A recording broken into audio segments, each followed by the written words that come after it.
first impression last, and yet lasting impressions last longer.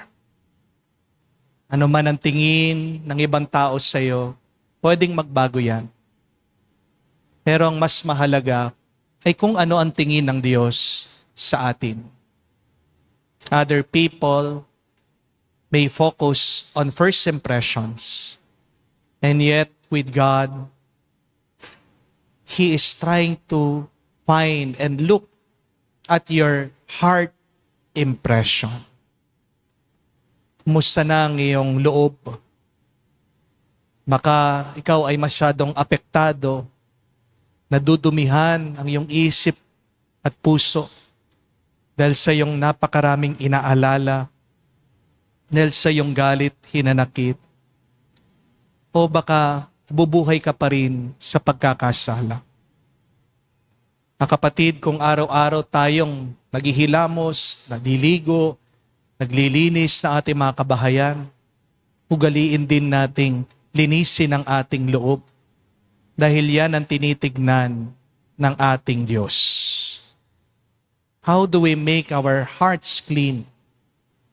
First, by asking forgiveness to God. Confessing your sins always to the Lord. But secondly, by listening to the Word of God. Dahil ang liwanag, ang buhay, ang gabay natin ay ang salita ng Diyos. But third, by helping out, giving.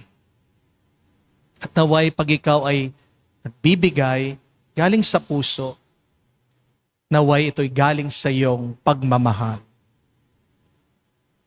Kahit na tayo nahihirapan, pwede ka magbigay.